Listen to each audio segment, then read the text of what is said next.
Hi, I'm Keegan, and this is A Bunch of Gamers. This is our 100th episode of Werewolf the Apocalypse 20th Anniversary Edition. Allies Against the Darkness. I'm going to go around and have my players introduce themselves. Hi, I'm Sam. I play Cora. She's an Aruna in the Get of Fenris. I'm Tyler, and I play Kyle, also known as Guards the Low. He's a Philodox of the Children of Gaia. Hi, I'm Adam. I play Mark Guides the Fallen, and he's a Thurge of the Children of Gaia. Hi, I'm Sean. I play Zeb Speaks-in-Sweet-Whispers. He is a Thurge of the Silent Striders. Hello, my name's Thomas. I play Dimitri Howls-In-Memory, Lupus Galliard of the Bone Gnawers. Hi, my name is George. I am playing William Grows-Matrices. He is a Fostern Arun of the Glasswalkers. Last time, the Pax began to investigate the cave network near the sept of the desert snow, moving through and starting to feel the effects of natural gas poisoning. The Pax stepped into the Umbra after peeking and noticing a man putting down a corrupted deer spirit. The man turned out to be Earthpillar, a Grell that Fomori's Bane had rescued from a cave near Cripple Creek some time ago near the Sacred Stone. Earthpillar led them out of the caves as the spirits of decay began to scream along the walls, and leaving the cave network, they were greeted by Judith, Journeying Laughter, the Nuisha that they had met before. The Pax followed them and were greeted by a council of Fera known as the Five. The Five appeared in their animal forms and began to move around the Pax. It is then that all the Fera shift into their full Krynos forms, standing upright, as you see Earthpillar standing well over 12 feet tall and dwarfing some of the nearby trees. Judith looking like a small, almost emaciated Kranos Garu, as well as the Korax in its large bird-like form, the Qualmi in its were-lynx form, and the Pumakan in its Krynos form, as they all watch and they all spend a willpower to speak normally. Clearly all on edge with Garu here, but spending a point of willpower so that you can understand them in their Krynos form. Judith is the first to speak. I guess it is time for introductions. Soars through ice storms. As she motions to the Korax. Natalie Snowtreader. She motions to the Qualmi. 10,000 riddles. As she points to the Pumanka, and then goes, Earthpillar, and myself, Journeying Laughter. We are the Five. My fellow Fera. This one here is Kyle Guards the Low. That one is Cora Two-Hearts. And the other one is Mark Guides the Fallen. I have heard of Zeb Speaks-in-Sweet-Whispers and Dimitri Howls-In-Memory from keeping tabs on these ones, but the last one I am not familiar with. Who are you? Greetings. I am William Grows-Matrices. Now, we have heard you have stumbled upon us. What have you found that can aid the Five? A lot of what we know you've confirmed, or at least elaborated on. You've told us that this creature is Zuma'hai, Talon of the Wyrm. We know that it appears at night. We know that it has the capability to corrupt spirits around it, again, being a powerful emanation of the Wyrm. We know that Guru have fought it, have beaten back the form that has appeared, being sickened and nauseated when fighting it, that it will fade away as Helios ascends and Luna fades, but that it still reappears around caves near this reservation, and that a lot of the mystery has already been solved for us, knowing that this was something bound to an object based off of murals that were found deep underground. But there are thousands of Banes and corrupted death spirits down there, possibly connected to exploration being done by a human company trying to find oil and extract this from Gaia's face. Everyone else might have other notes that I I have not tracked or heard things I have not. We have also all had visions, as all the Garu did in the Sept, that came with particular messages that we could share if they were not visions shared by you. We caught the visions as well, each one with a different phrase, correct? Yes. Earth Pillar speaks up. We've been exploring for a while now. What cave entrance did you come through? That may help us map out the area more quickly. I believe it was one of the southern entrances. Kyle will detail it through his memory. Earth Pillar continues. I see. You are not from this cairn. Are other Garu exploring as well? I think it's fair to say all of them are exploring. The caves? Others are exploring the site of the fracking and the extraction sites of the company, but as Garcelo has said, a lot of them are out exploring on their own means and with their own intentions. If they found other entrances, perhaps we'd be able to start crossing things off of our list. Earth Pillar says, before Soars Through Ice Storms gives out a laugh that sounds like a raven's caw. Oh yes, and the Garu will so gladly give us that information. They've always been known to be loose-lipped and understanding of others' secrets, especially those of older brother. Snow Treader goes, Perhaps, but perhaps there is a way we can suss this out. as she looks over all of you, her eyes gleaming with emerald sparks. How close are you to those in the Sept? Not very close. We were sent here from Sacred Stone. An older brother, Karen, as well. We volunteered to come to Desert Snow to help. It's highly likely that the Uktena would have preferred more Uktena and Wendigo versus Wormbringers, but we volunteered all the same. That probably best highlights the relationship that we have with the folks there now. Cordial, because we're helping. 10,000 Riddles kind of gives a purr before he goes, Interesting. Would you say that your outsider status would make it easier to determine those who'd be willing to step out of their comfort zones? Be willing to help?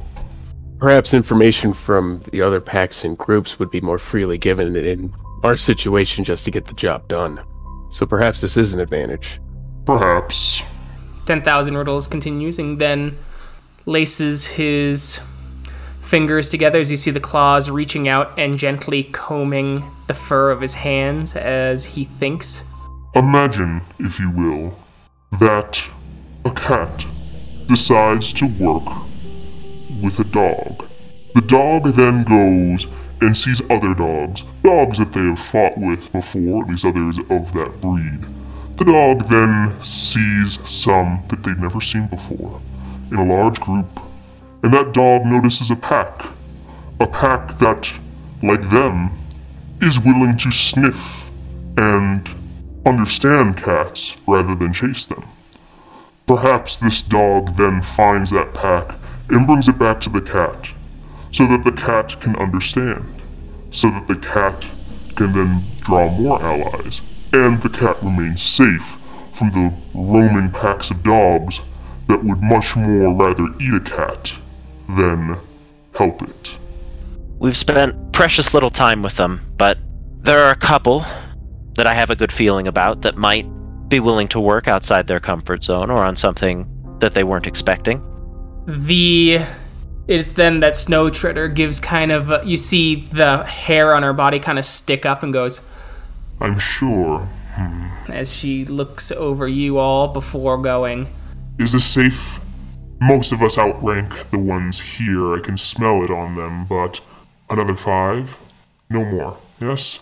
And we be able to suss them out ourselves? Judith kind of waves Snow Treader down. I think that might be agreeable then. What if we had you visit a spirit in this area? The spirit will take any of older brother that you think would be willing to work with us. No more than 5. Even if their intentions are pure, we don't like being outnumbered. Several of us, as she glances over at Earthpillar, who seems very on edge, remember the Second War of Rage, and such peace talks ended many of our lives. But as you kind of see kind of a storm on the horizon, and through lightning strikes in the sky, it almost appears like a citadel of slate floats over the mountain as you see a grand cathedral of some kind with dead trees all around and sickly stars before it vanishes again into the sky. times are getting dangerous. Desperate times call for desperate measures. Indeed. And these two packs here know quite a bit about desperation and desperate acts. I understand we could probably find 5. You would have us bring them to the spirit to be evaluated to ensure that they would be the ones to help and Yes. take action from there. I will leave it to our Philodox to judge, but I think we could probably find 5. Good. As you guys notice that it seems later than it should be. Like, it's darker, it's almost... The sun has set a while ago, though to you it should be like closer to like sunset because it's like 4:30 in December. But like not nearly this pitch black outside. I wonder if this is a side effect of the Talon. This darkness over the area now. Not quite. Says Earthpillar. The worm is bound by the Weaver's threads, and its goal is to dissolve them. Zuma'hai is trying to dissolve his bonds, and some of that energy is leaking into the webs. Time was being eaten away. It's probably close to midnight. Hours were eaten in the creature's struggle. Perhaps when we get our 5, we could trace this energy dispersion. Has to come from somewhere. Perhaps, though, we've noticed that it's been growing. The cave system seems to be getting more elaborate after every day, which is why we haven't found the damn thing yet.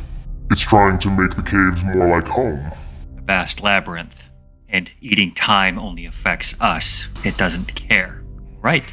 Would you care very much if a fly was claiming to bind you to your bed? I couldn't imagine the strength and the level of self-assurance it would take to do something like this. I can only try to hold it back now, so I understand my insignificance in this scheme. Still want to stop it.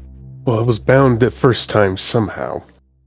Evidence in the cave dwellings has helped us, but in our last exploration, I didn't see any or find any other new ones. Ancient rites. Some that killed Karens and the Rite Masters.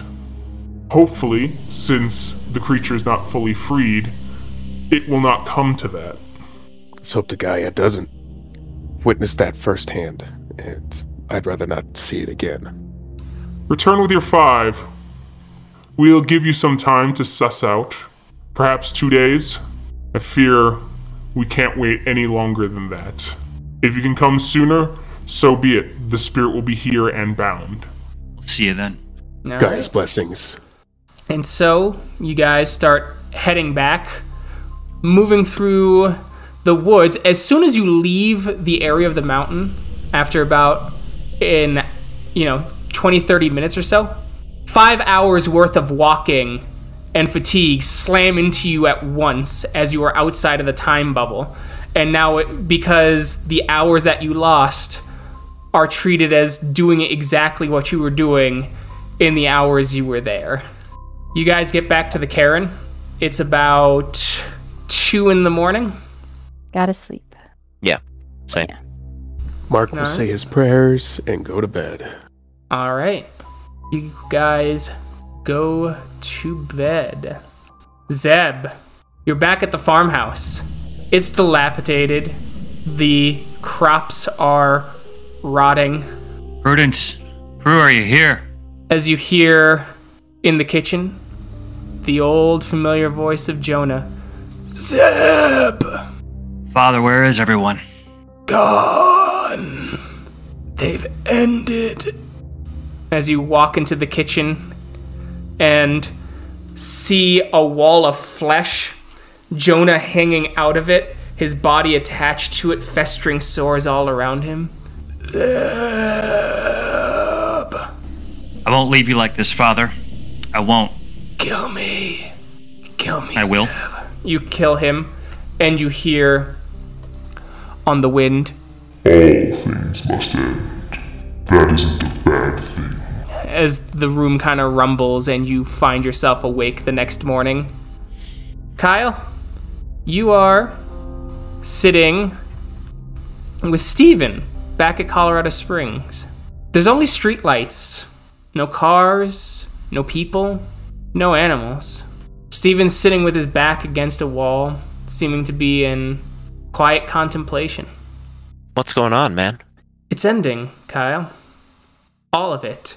All the city lights go out, and the sky fills with stars. What happened? The ending. Everything. It's just going away. As you see the stars start to blink out of the sky, first just a few before they rapidly descend and only darkness seems to be taking up this area, as you see a great red eye open up over the city as it seems to be gazing at everything, the dim lights making the shadows longer, darker, and more sinister. Steven looks at you. It can be quiet as his face seems to melt away. If you let it. As you awaken. Cora, you're standing outside the window of your house.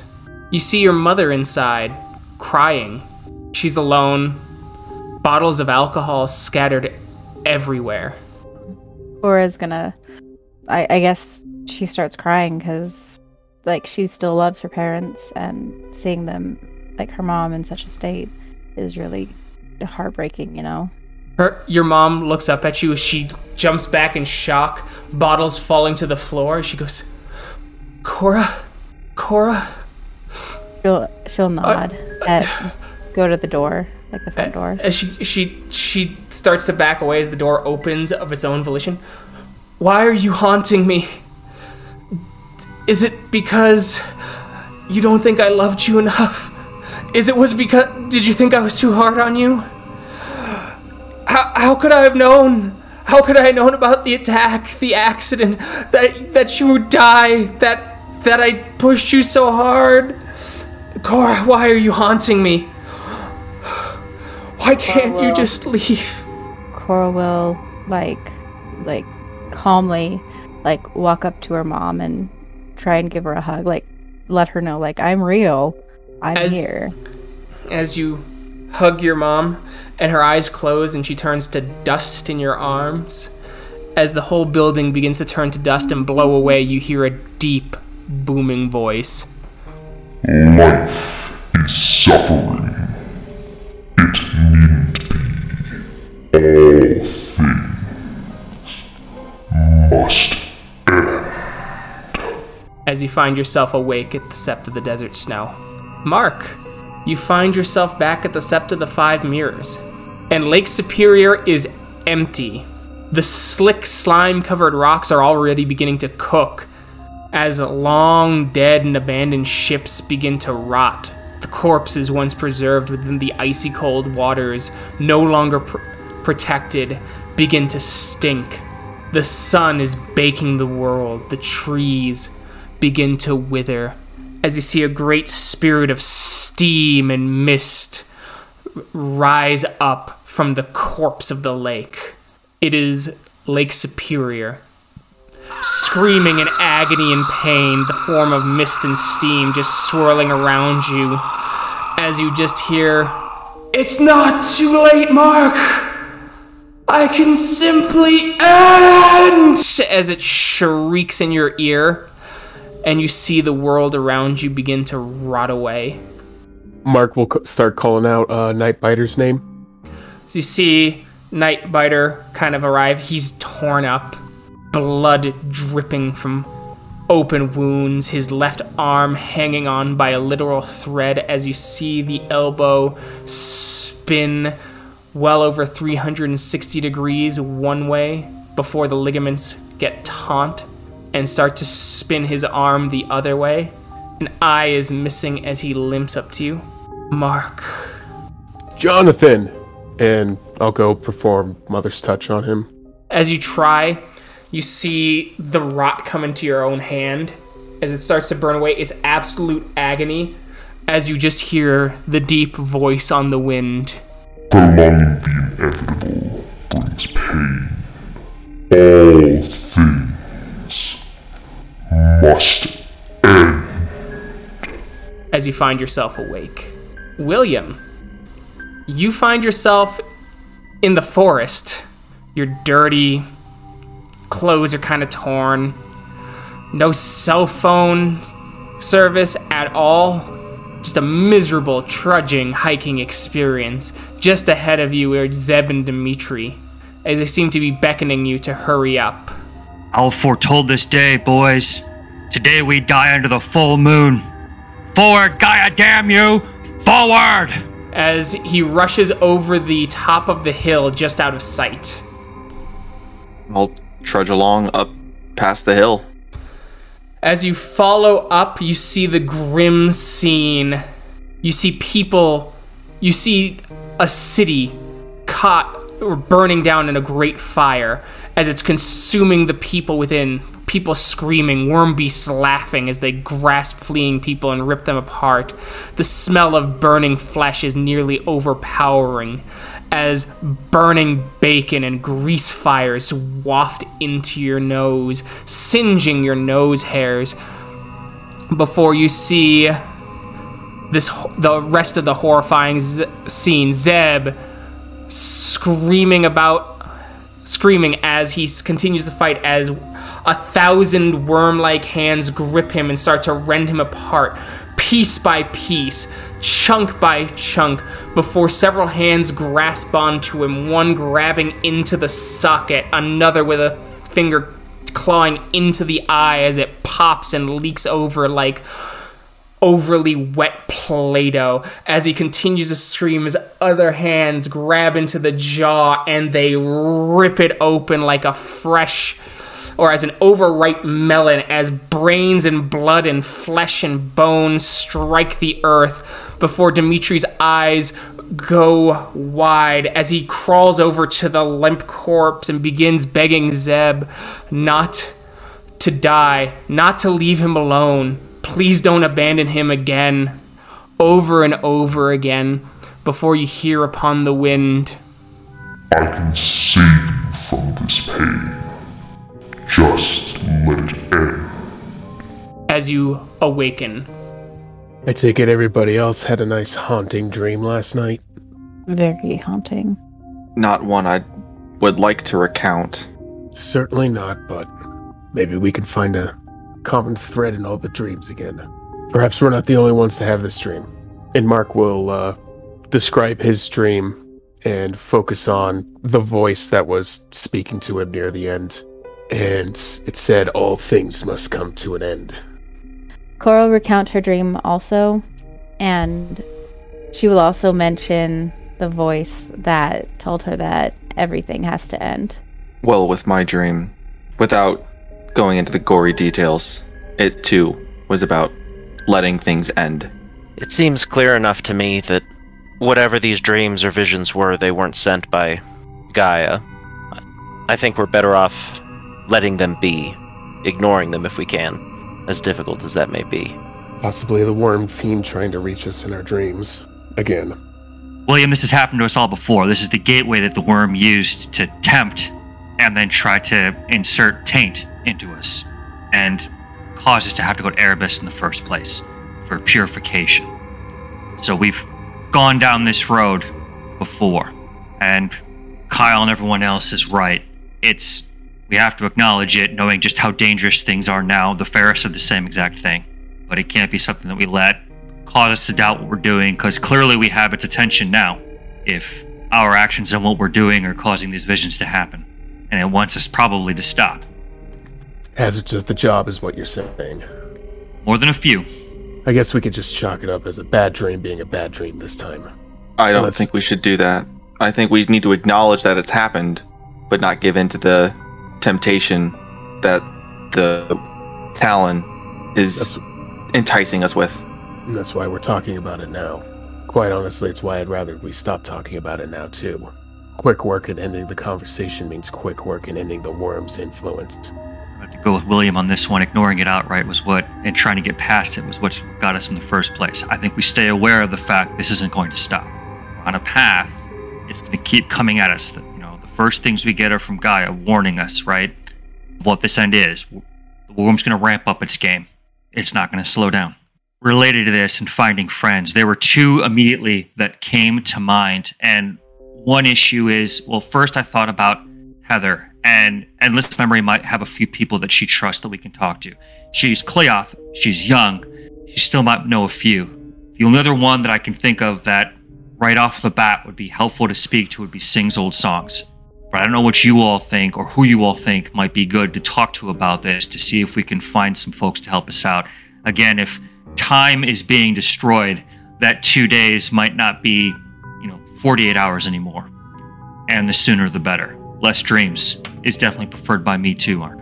Heather actually is the first one that I thought of when they suggested we get 5 others to join us. So I think that would be a very good option, mostly because she is Cleoth. Not that she's weak, but because she hasn't had a whole lot of time for the stories to really dig in, and she might be more open-minded. I think that's bang on. I think, there's a lot of bias that hasn't quite gotten to her yet. I think that's it's a damn good point. I don't know how much her voice carries, but maybe a heck of a lot. She's fought it twice. Something to be said for that already, right? Definitely. So are we all on board with Heather? Yes. I think she's one to approach for sure. What do we think of Sing's Old Songs, though? Another person that has some influence, at least, and certain knowledge. I don't think any of these other people are bad people. I think Mage Killer, I think other folks here are fine allies. I have no idea how to read how they're going to treat dealing with the Fera. But at least those two right off the bat seem the ones that could maybe find others that'd be reasonably open-minded. Or really them to all-out slaughter. But I'm really hoping that's not the case. I think Sing's Old Songs would be another good choice. They are Metis, but they are Garu. They can't completely understand the Fera plight, but they are Metis, and so they do have a plight of their own that they can relate to because they are not treated very well. If that makes sense. Camaraderie and suffering is what you're getting at, Rhea? Yes. I guess. Hopefully we can stick to defeating the Wyrm and don't have to hit the hard recruitment on they suffer too. But yeah, I mean, you're right, but I hear you. Absolutely. It would give them a sense of camaraderie It would give them a sense of camaraderie and would encourage them, I think, to help keep those of the Fera that we are seeing secret, that want to be kept secret. I get what you're saying. I think in a different way, they are just as open-minded, perhaps. Again, I have no idea. This is a pretty rash assumption based off of them being Metis, but perhaps, exactly to your point, perhaps because of that, they also would be pretty okay with working with another group of folks that are generally looked at with a jaundiced eye. Okay, yeah. Exactly. I support both, but I think you should both keep in mind that the arguments you've made for them could easily be used against them. By being Metis, by being Cleoth, they could be seeking more honor. That being said, I don't think that would be the case. Just keep it in mind for the ones we approach. Well, and I think we say outright, look, there's a guy in spirit that we want you to meet, and some other allies that might be able to help, that have contacted us already. Go ahead and test me for Wormtain. I'm telling you the truth. I'm not lying to you. We might leave the Fera part out of it. That won't be something that we keep close hold very long the minute those words leave our mouths to one of them. And I wouldn't expect them to necessarily. And they didn't say for us to reveal them to Correct. Our allies. They just said bring them to the Bring them to the spirit. I agree. I also think Mistwalker could be an option. They were willing to put forth more ideas that they thought might be laughed at, but they were ideas that they kept anyway, maybe close to themselves, but still there. And they were willing to go to another sept to ask for help. That in and of itself lends me to believe that there's someone we can at least trust that far. We have a list of 3 out of 5. I think that's a pretty dang good start. And perhaps those 3 could help us find the last 2. Who do we want to talk to first? Or do we want to split up on this? Well, let's find who's here. That way, we can at least begin our search. If they're here, they're here. Good for us. If not, then we just need to go find them. Heather, because of her age and because of her situation, definitely, I say we'd save her for last. I think so too. Because of her age, she might not know as many or know more people who would be as open-minded to working on this with us. So her for last, because it's very unlikely that we'll get other allies from her. But so either of the other 2, maybe Mistwalker first, since we have more reputation, I suppose. Well, we did make Sing's old songs look very good at the emergency mood with our information, so I think they are very appreciative of our work and would be willing to work with us. William? Personally, I think Heather would be the best one in my experience. Is there a reason for that? They mentioned their reasons for speaking to her last. In my head, or at least in my eyes, she seems to be the most innocent, and so would be more open to taking on out-of-the-box questioning with more curiosity than threat. Well, perhaps we can make this a 2-front. We could have some of the pack stay here, while you and Howls-In-Memory go and check in on Heather. Or we could just split it between the 2 packs.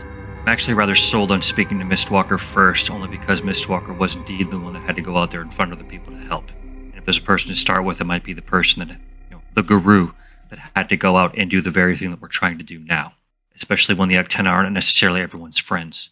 I must say, it sounds like we're reaching an impasse on here. I don't think we're just reaching an impasse when it comes down to the order. Okay. Of course, the decision goes to the highest ranking, Adrian. I want to speak to Mistwalker first. Kyle, what do you intend to do? I agree. I think it's the right decision. Very well. Thereafter, we'll speak to others. Alphas have spoken.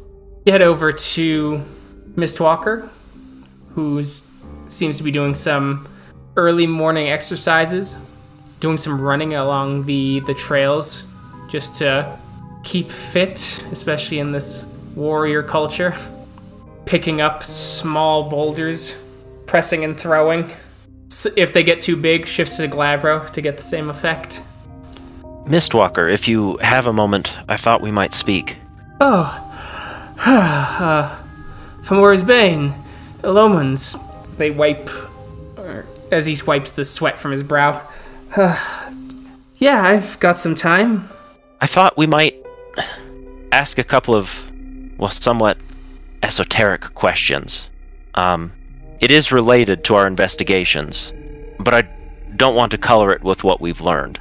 When you came to Sacred Stone to ask for help, and if you've gone to other septs to ask them for help in the past, what was that to you? I suppose, and this will seem odd, I'm sure, to your tribes, and I don't mean that as something offensive, just a fact. Wolves don't ask other packs for help. So it is a skill I was not born with. It was a skill I had to learn. The other is that there was a long and bloody precedent of other tribes claiming that the reason they attacked my tribe and our Karens is because we were too weak to hold our Karens.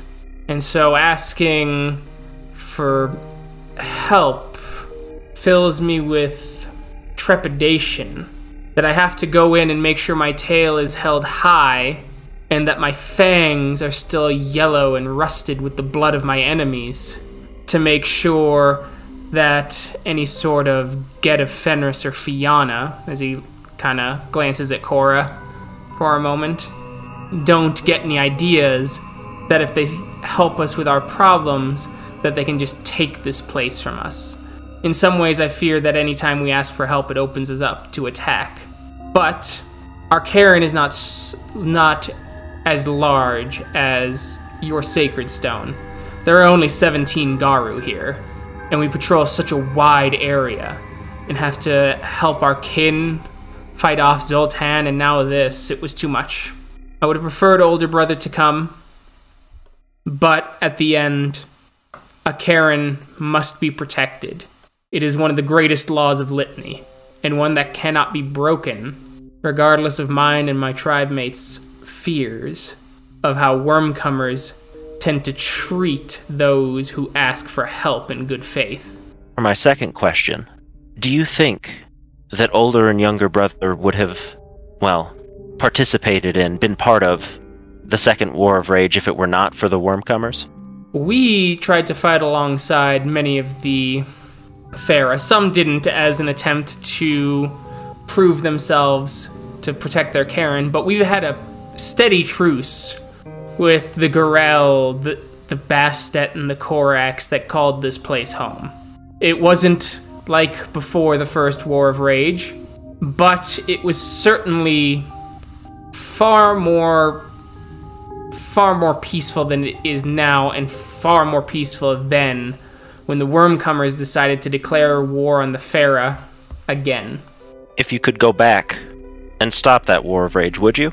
Yes, but only in hindsight in some ways. I think if I went back and I knew for a fact that if the Fera and older and younger brother united completely, we had a chance to make sure that the Wyrmcomers did not take our Karens, I would make sure that happened. If I thought killing more Fera would have saved our Karens and our kin, then I would have done that, and then allowed the kin of the Fera to be born and live anew, because we would have been able to hold our lands again. Because there was no chance of them living peacefully with the Wyrmcomers regardless. There has been precedent and proof that the Fera can live with the brothers if we hold our lands. And say if there were survivors of these wars of rage, would you think that these truces would still hold strong? I don't see why not. Almost all of the Garu are mournful for both wars of rage. As he starts to give you kind of a quizzical look. Why? There is a spirit that we found that I believe will be able to help us. But they have asked that we bring 5 Garu who, well, feel more as we do about the War of Rage. That it was lamentable. That if it could be undone, it should be. Obviously, we're long past that, but it seems likely that the spirit will be able to help us in our endeavor. And so, these questions. I see. Does the spirit know something of the Talon, then?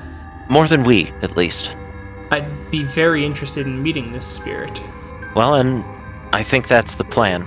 We had hoped that you would be of one mind with us as well, and out of the people we've met, we thought also Sings Old Songs, and perhaps Endless Memory would be as well.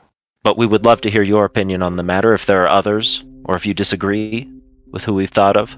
Sings Old Songs is a good choice. They have told many stories about the War of Rage to remind us of the pain we caused, and they've told stories of the dead, how the Dancers of Gaia were driven to extinction, how the Apis of Europe were wiped away before the 3 brothers left for the Pure Lands, the story of Whispering by Campfire, who was awoken and saw the fall of the Great Bat Spirit when the last Kamazot was killed by the Shadow Lords.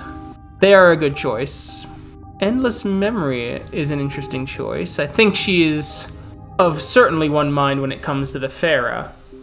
She is young, and she has heard the stories from Sings the Old Songs, as well as, well, she's gone on several moon bridges to other Karens to foster with them to learn and fight and gain glory with her pack during moots, and so she has heard stories from Children of Gaia and Karens, as well as, well, funny enough, a Shadow Lord Karen where Shadow Lord Galliard spoke of the great sin of the tribe during a moot of the Camazot, but apparently cut the song short, according to her, or she claims the Shadow Lord cut the song short because he noticed non-Shadow Lords were at the moot. And their noses are so long to look down. It's easy to get lost. Well, the faith that we had coming to you first is definitely faith that we have in those that you speak of. Thank you, Mistwalker. Did you have others you might recommend? Mage Killer. Mage Killer got his name by working with mage relatives of kin. Killed a strange weaver mage with them. Shows that he's willing to work with others and take unconventional approaches to fighting the Wyrm and the Weaver and protect our home. There's a name I perhaps should give to him, as Mark thinks of Appleton. Do you have a location for me, or should I wait here in the Cairn until you've finished your business with the others? Guards Low Rio, what do you think? I think it's best to wait. I think the idea was that we would bring 5 at once. Very well, then I will stay near Cairn Grounds so that you can find me easy enough. It will be within the next 2 days, though. Understood. Who's next? If we were to stick with the plan to ask from within the cairn first, then perhaps Sings Old Songs. Sings Old Songs is writing out several things in the Garu glyphs in the dirt, seeming to be contemplating something. Your story's turning out to be more true by the day. It is. Zeb Speaks-in-Sweet-Whispers, did you have a dream last night? Indeed I did. The ringing phrase through my head being, all things must end, and that isn't a bad thing. I disagree.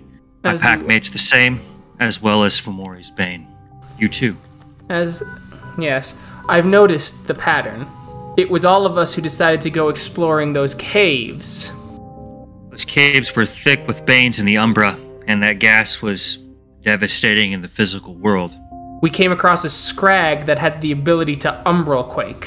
What is that? It's a spirit gift usually owned by earth spirits that allow them to create minor earthquakes. A gift that is very, very bad underground. Yeah. We've encountered a spirit now, Gaian one, that is trying to pull some other guru together, as this is indeed a Talon of the Wyrm, breaking free from its prison. We wanted to know if you'd be in mind to help. Part of the shimonage for this spirit is open-mindedness on behalf of the guru that go there, as there might be others that join in this crusade, Gaian, not Wyrm, to go and stop this Wyrm manifestation. We'll work with anything to stop a Wyrm manifestation from breaking free. If it breaks free, the apocalypse will start today. It asked for 5 guru total. We would leave in 2 days. If there are others you might suggest, we'd be open to your suggestion. Well, as much as I dislike him, Mage Killer is fairly open-minded when it comes to working with unorthodox allies, though he has a penchant for insulting them the entire time, I should know. Suppose, perhaps, Wind Tamer would also be a good choice. Wind Tamer has worked with several unusual spirits, several human organizations, and some rumors say that she's even worked with a Korax before. Well, we will look to speak with both of them perhaps to see if they are so like-minded. Like we said, within 2 days we'll go. We'll come find you here and depart. Very well. I'll be around. I'm gonna try and ask some of the others what they saw. We did find a few things, though. Like I said, the Umbraquake's scrag was just one of them. I also heard that one of the packs saw Zoltan surveyors to the most western part of the mountains. Were they normal humans or were they Fomori? Normal humans. Simply surveying the area. They were spotted or our pack spotted them, but they were not spotted by the humans. The humans walked along and did as they did, looking for fossils and things of that nature to try and use that to try and figure out if there were any natural resources worth exploiting.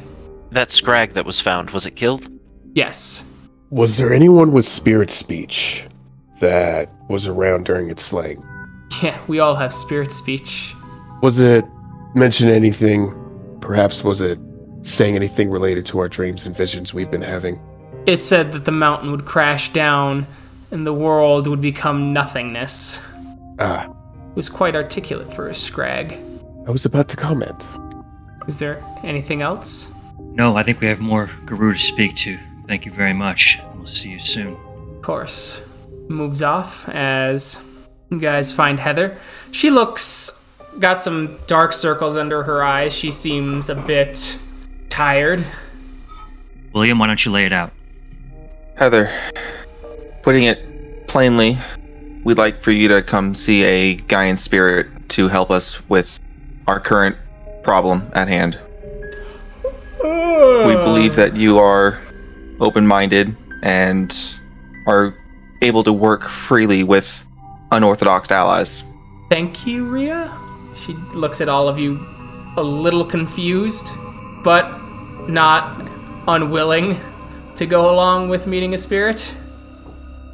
Spirit has information on how to take care of our problem, and we would like to ask for your help.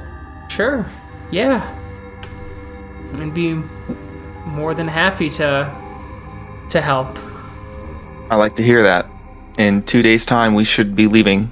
Okay, I'll stick around here then. I was just about to say we'll find you here. I do have one question with your comings and goings around the Sept.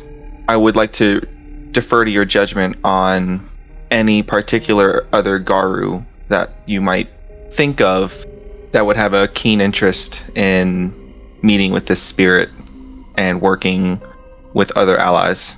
Wow, I mean, Stories of the Untold would love that. He's my den father.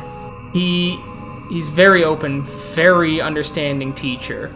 So I think he'd be perfect for whatever mission you've got going. And, well, for meeting a spirit that could help them, any of the Thurges here in the Karen, obviously. Rattles the Gauntlet, Serpent Friend, Venom Fang, or even Howls on Mountains. All of them would be more than willing to work with a Gaian spirit to help take on a Talon of the Wyrm. The call against the Wyrm many will answer, but we have been requested only 5. And it is that's why we come to you. Thank you. He seems a little dumbfounded, awestruck. You have a strong spirit, Endless Memories. Going up against this creature twice and being able to tell about it shows your strength and your faith in Gaia. Okay, yeah, thanks. I just wanted to not die and tell a good story to get some glory. As is your auspice, and you live up to it well. With that in mind, Endless Memories, out of those that you have spoken of, which one would you deem most worthy to speak with the spirit? Howls on Mountains, obviously. They're the Grand Elder of this Karen. If anyone is considered worthy, an elder would be. Just because they are the Grand Elder may not make them worthy to speak to a Gaian spirit. Part of the reason why we are coming. Let us be very careful about who is worthy and who is not, Grows-Matrices, and leave it at that. Cleoth, thank you. We shall see you in 2 days' time. We will journey forth from there to do battle against the Wyrm. We will be glad to have you there. Let us go to speak with Mage Killer, and I believe that the Alpha of Fomori's Bane and I are of one mind on who the Guru should be, taking point on that, and let us leave the term worthy out of our vocabulary, fellow Guru, as we walk upon a place that is not ours. Yes, Rhea. She kind of just nods, taken aback. As Zeb said, we are of one mind. Cora, I think you would be best to speak with Mage Killer. All right. As you're starting to go, Heather goes, sorry, Guards Loria, could I talk to you for just a sec, alone? If you don't mind? Of course. Always. As you walk away and everyone kind of walks away and she just goes, Speaks-in-Sweet-Whispers is a silent strider, right? Yes. She kind of does a double take. Are they all that scary? We have had some failures of our own between the two packs. Not a person, or our actions, that have reflected poorly occasionally on the cairns that we have visited and people that we hold no ill regard to. At times it can be best to put poor choices of words to rest hard and fast. Okay, yeah, wow. Just, she kind of like makes a motion around her face. Oh, sorry. No, he's very beautiful and he knows. Of course, Rhea. But, just Kyle for the future. Sure. Kyle. And he'll give a thumbs up. Alright. Mage Killer seems to be heading out of the cairn. You're just about to catch him as he's about to cross the Bond into the rest of the national park. Mage Killer, do you have a moment? I suppose. Make it quick, though, Two-Hearts. Of course. We were thinking and talking amongst ourselves, and we needed other Garu. Your name was mentioned as someone who is willing to work with unconventional allies to keep the Wyrm at bay. I see. And if you're willing, there is a spirit that we would like you to meet with. Within the next 2 days, we will be leaving. I will try and be back in 2 days, but I have plans to do more investigating on Zoltan, as I believe they are the primary threat to this cairn, and releasing the Talon. I see. Well, if you are back within the next 2 days, before we have left, come find us, and we would appreciate your help on this, in this matter. Very well. I'll do what I can. You are an unusual creature. Why? Never known a Get a Fenris to ask for help. I suppose that does make me unusual, though I see asking for help as a strength and a self-awareness that many Garu choose not to follow. You have wisdom, Cora Two-Hearts, and I appreciate that about you. At least for now. It seems that if there are more like you in your tribe these days, well, perhaps the nation isn't as lost as I had feared. Unfortunately, I haven't come across many, but I have hope that I will. An honest one, too. You are an unusual worm bringer. I hope that's a compliment. For now. Yes, as he kind of wipes the back of his hand with a bit of a laugh and a gesture. It was a compliment in its own way. Thank you. We hope to see you in 2 days. As he rushes off, taking his lupus form. Or takes a deep breath. Nice. So it's about 1 or 2 o'clock now. Running around trying to find folks. We hope. Talking with them. That's 4. We're looking for 5. Perhaps we should speak with the Grand Elder. If anything, he is the Elder of the Sept. He is the one, perhaps, that would feel this is most important to him. I'm inclined to look at Wind Tamer. Some of you are far more aware of Sept politics than I am. The thing is, I don't really want to go before the Grand Elder or a Grand Elder of a Gru nation and one that controls a cairn and try to talk around information and try to be cryptic and hide something from them. That opens you to great dishonor. We're borrowing some of his warriors, and we will hopefully return all 5 and take care of the threat to his cairn, walking a pretty fine edge. I defer to you, Rhea. This isn't about deference. This is still about us trying to do this job when this is New Frontier, right? This is a group of people that have been exterminated, and we're among another group of people that were also being actively exterminated, and we're trying to walk a fine line to make sure they don't decide to go out and exterminate each other, right? I mean, that's what we're in here. That's what we deal with when we talk to these groups. I'm disinclined to talk to the Grand Elder of the Cairn, beyond the fact that we're going to go out and do what we can to stop the Wyrm from destroying everything in creation. I feel like the one that journeyed with the Korax before would be the one to go and talk to. Because if we noticed, none of the other guru that we spoke to said you should go talk to the Grand Elder of the Cairn except for the Cleoth, and rightfully so. She recognizes where she is in the Order. We all have different thoughts now. Again, we're all putting our reps on the line, as well as that of doing this successfully. I don't want to see these Fera killed. I don't want to see this fail.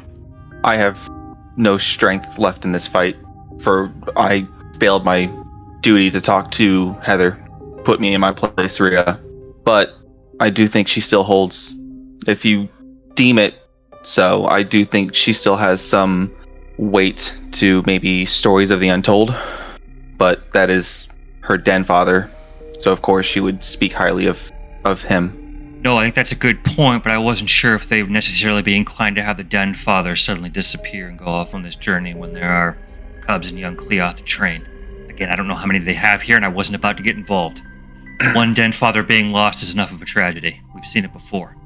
Well, that's all I have on the topic then, so It's all good. Alright, Cora, Kyle, you guys have been strangely silent for me here. We want to go to. I feel like Windtamer would be open-minded enough to see this through, having worked with the Korax. I agree. I hadn't realized how rare it was to interact with the Korax, or to work with them.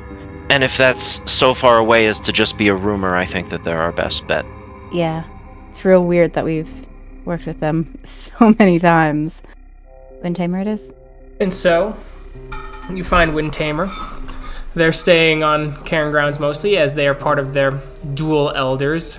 Her being the elder, and of course, Howls-On-Mountains as the Grand Elder of the Cairn. Thus, he has a bit more power politically than her, though they are of equal rank.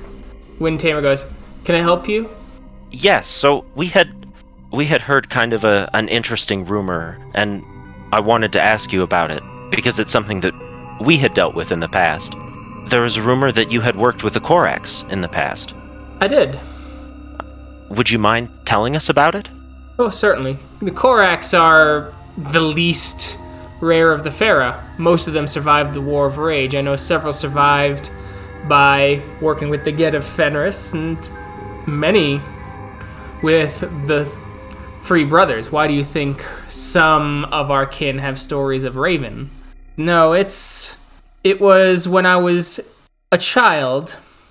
One of my best friends actually was a Korax. I believe it was Fate. I've been told that ravens and wolves are tightly bound in nature, that ravens will befriend pups, play with them, and they will create a bond that lasts a lifetime. It seems that our spirits, one wolf, one raven, found each other, and we were able to do the same. I've worked with them several times while I rose through the ranks. She, of course, had to go her own separate way with her people to the north, dealing with Little Brother more often, as that is where many of her people were needed. But I, of course, rose through the ranks and became elder, and I couldn't simply go off and wander the world with a Fera friend and hold my rank.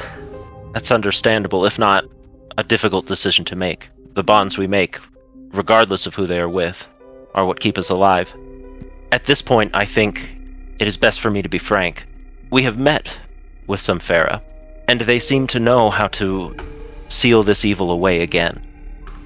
We have met with some of them in the past, and because of this, they put just enough trust in us to find 5 Garu at this sept that would work with them, with us. We believe we have found 4 others, and were given your name, having been unaware of the rumors previous. And because of that, we thought it best to approach you. The other Garu we've spoken to, we have not explicitly told that there were Fera involved. But you, as Elder, of course, deserve to know that. Would you be willing to come with us? To meet with a spirit, to be vetted, and then introduced to the Fera? I would. Thank you very much, Rhea. We plan to leave as soon as Mage Killer returns. Very well. Thank you. 2 days pass as you all have similar nightmares of endings and horrors as the Karen gets ready. It is Mage Killer returns and goes, looks like I did catch you. Good. We appreciate you coming back in time. Your investigations, Gardish, anything good? More things. It looks like Zoltan has permits through the U.S. government, as when Mage Killer says that, he looks like he almost wants to spit. And they will be doing some exploratory drilling fairly close to the cave systems that you were all near now. Just as a warning. So this lines up with my plans actually quite nicely. It's why I decided to rush back. As if Gaius wills it. Perfection. As he looks up with a bit of confusion, motions with his head. What's that? As it almost looks like a cloud moving towards the Cairn grounds. Does it look like a citadel? No. No. But I will give you an intelligence science roll, diff 3. Straight intelligence, diff 4, if you don't have any science. Not Cora. Not one whole dot. That cloud's going against the wind. Is it the Bane spirit? It is, as it gets closer, a small army of scrags that have all sprouted wings. Some have bat wings, some have fallen angel wings, some have insect wings, some have bird wings, but the feathers on the wings are dragonfly wings in the same configuration. As Garu are howling, "To war! To war!" Initiative. Is it at this stage we announce what form we're going to take, or do we have to be in... You're in Hamid form. You're going to be starting in Hamid. Alrighty, cool.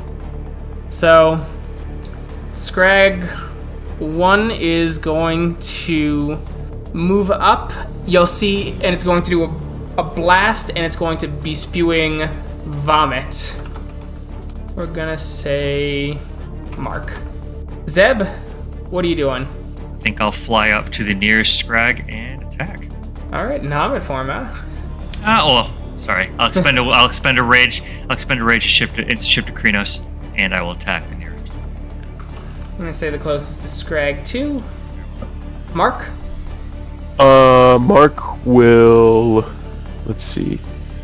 Spend a willpower to activate resist pain and dodge. Okay. And then spend a rage to turn into Krynos. All right. This Scrag, as you notice it buzzing its wings, uses the gift Freeze, which is going to drastically lower the temperature and lower its rage by 1 for the whole scene, but then it will do that many dice in rage and aggravated damage to everyone in the area. All right, Kyle?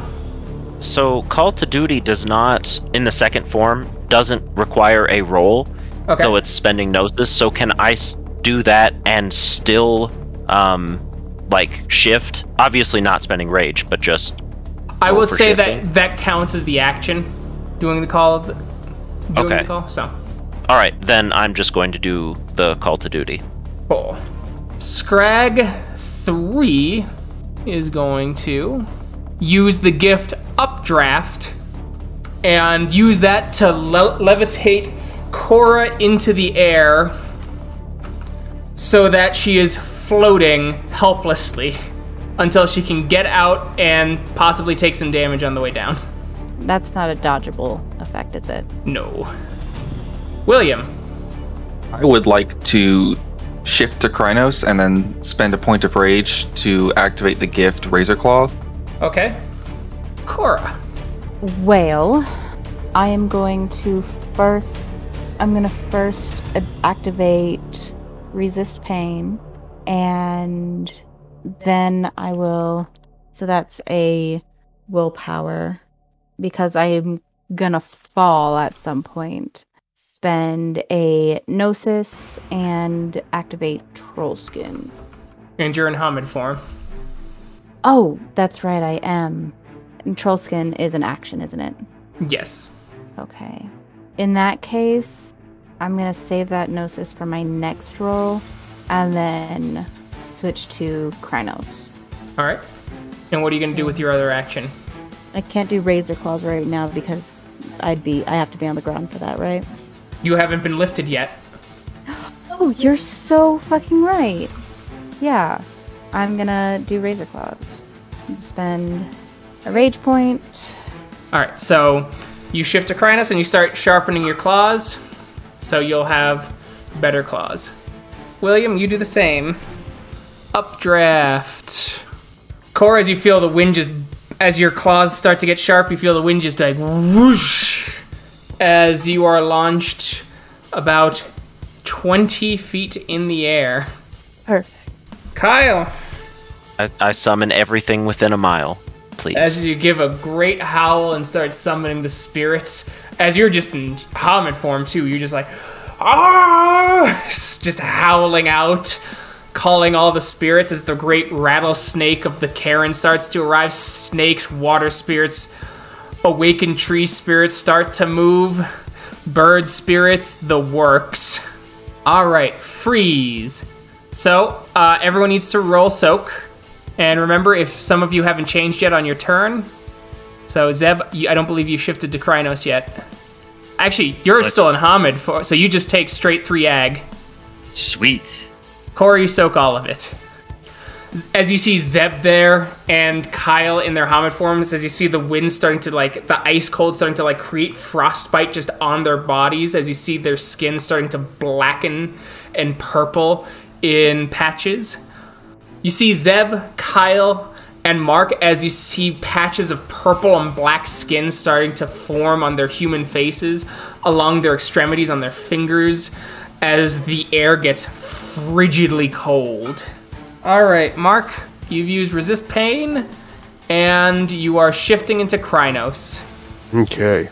All right, Zeb, you shift into Krynos. Go attack Scrag 2, who ain't dodging.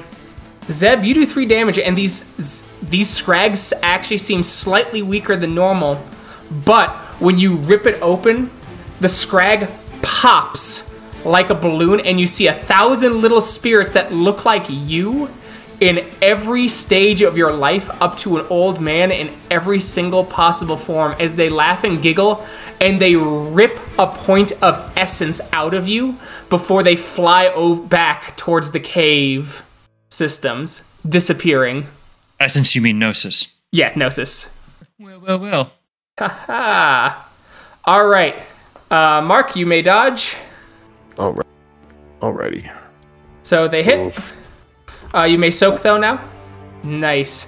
As the thing's jaws unhinge, the Scrag's jaws unhinge like a snake, as you see it open its mouth wide, and the flesh of its mouth forms a human face that opens up and starts spewing acidic vomit at you.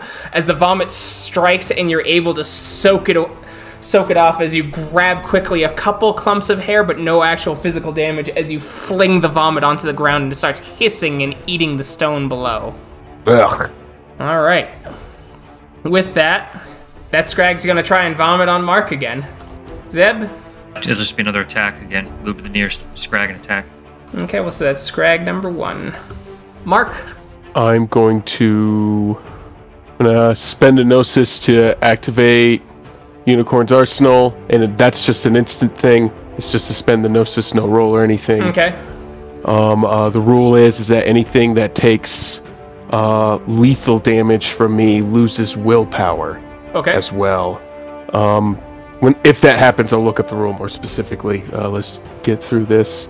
But then I will take a claw swing at the Scrag in front of me. Kyle? I will spend a rage to insta-shift and to claw Scrag 3. Perfect. All right, Scrag 3 is going to do an updraft on Kyle to try and interrupt his attack. William? So I would like to take 2 swipes at Scrag 3 and then 1 on Scrag 1. All right. Or attempts to break free from the pillar of updraft. Roll strength. She is able to break free, and now she needs to roll soak as she falls and takes 1 point of lethal damage.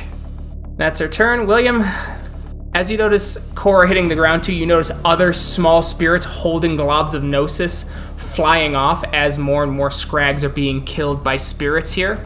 Some of the forms of gnosis are in the forms of tiny snakes as spirits kill some of them. All right, that's all rollover. Okay. As you scratch the scrag as it looks in a little bit of pain, but it's still up, roll again. Jesus. Roll in your, channeling your inner Cora. Oh, result 8, okay. God. I saw the 1 first, and I was like, God damn. So yeah, I meant to put damage 2. You rip it apart. Once again, the scrag's body disintegrates into 1,000 miniature versions of you in every stage of your life, in every possible form you could take, as they rip a piece of gnosis out of you and disappear on the horizon. And now the other scrag. All right, that's all roll over. As you do it, same thing happens, and you lose another point of gnosis. As you see the other spirits getting taken care of, but you see gnosis pools being flown off but after every single one of them dies, with a few exceptions. Specifically, Heather kills 2, and on her second one, it tries to grab gnosis and nothing comes out, and they wither and die on her body. As the fight ends. I mean, that wasn't a ritual to harvest gnosis. How many do you think it got? Hundreds? Mage Killer goes, Enough. It's changing scrags into completely new things. How's the Wyrm even able to do that? My guess it's a Talon it's too powerful. Who's to say these are new scrags? What if these are old scrags? Scrags we haven't seen. Possible, though they seem to be here for a very specific purpose. It's like the cloud that came here. There's a cloud on the horizon from those caves. We need to make quick work of this. Agreed. As you guys head off, takes most of the day traveling. Mostly now because, you don't have wings. Or you do have wings, but it would take, too much of you guys to carry everyone. As you make it to the spot and you see a mountain lion spirit and an eagle spirit. The mountain lion spirit nods as its shrieking voice speaks to the members of Older Brother you've brought. Zeb, Mark, you're able to understand it as it says, "Follow me, and we will determine your worth. The eagle will stay behind and watch these 6. If they decide to move or leave, the eagle will fly with great swiftness to inform the others, so that no betrayal is possible." I guess we sit here and wait while the brothers get tested. Then we shall wait.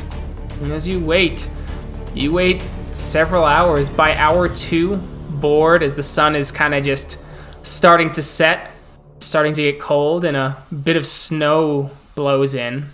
Surprisingly, given how warm it's been on average, though the mountain has cooled things down. You start to hear whispers from the cave, the direction of the cave. That eagle's still here, right, Keegan? Yeah. Great one. Great deal of gnosis has flown through the air into those caves. Did you see it pass you before our journey here? I did. Did your sight let you see where it went? Into the cave. To the Wyrm? Likely. As you all hear on the wind, I see you. I smell you.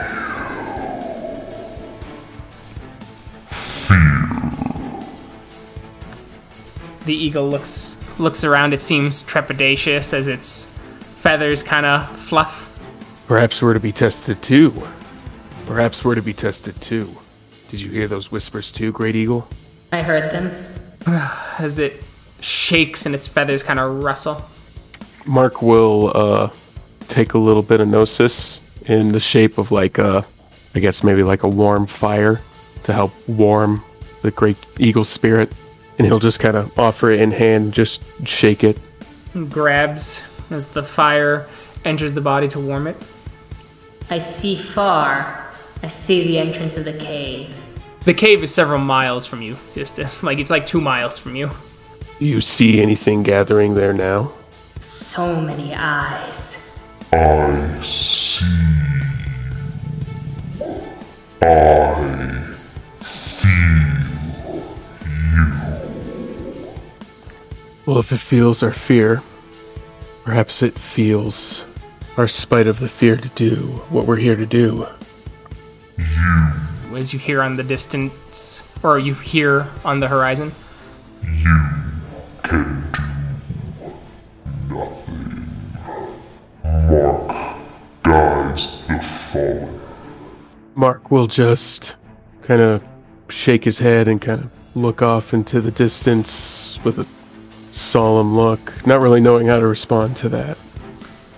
You guys suddenly see a skeleton almost appear out of the ground as it's lifting out of the earth, as it looks at the eagle and snarls, as the eagle actually explodes into flesh and feathers, as the body of the eagle spirit grafts itself, flesh and all, onto the bony skeleton. As you get this horrid creature, its body like inky tar, dripping along massive jaws filled with wandering, jagged teeth, massive arms that seem to break off into 1,000 limbs as it's partially still bleeding into the earth itself. Hello. What is this? I'm trying to see again. This world looks so different. Only slivers can leave, but not for long. Keegan? I want to use Command Spirit to tell him to let go of the Great Eagle Spirit. You can try. I will try. All right. Oh boy. 3. What's his difficulty gonna be? 10. Release the Eagle Spirit.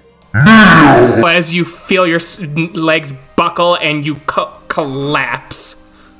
Mark will let out struggled grunts as he's on the ground, trying to hold himself up. Why do you struggle? Because I don't kneel to you. You should. I am what you've been looking for all this time. You've had a look. You've seen creation. You see what refuses to be unmade. You see what will fight you. Is that enough? It brings me great sadness, but I know how you struggle. I am not my father.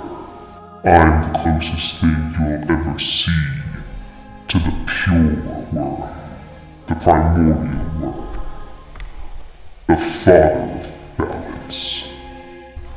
How do you speak of balance if all you talk of is endings, and unmaking, and removal?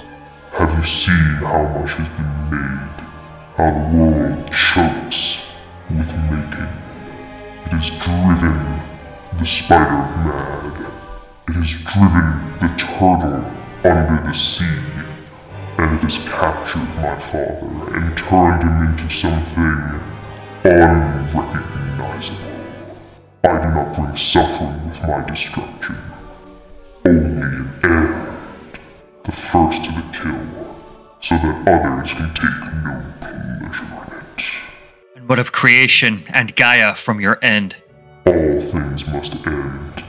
Even creation. Even Gaia. I know I can't convince you otherwise, but I wanted to tell you. There's no malice from me, foolish little insects that you are. As the flesh of the eagle slops off the earthy bones, and all the tree spirits around you just suddenly die, and you're left in a clearing, with the puma spirit returning, seeing the last bit of it and going, "Follow me. They're ready to see you all now." Guess we'll follow. And we'll see what happens there next time. Thank you to everyone who listened. We'll catch you in that next episode. Bye. Bye. Bye. Bye-bye.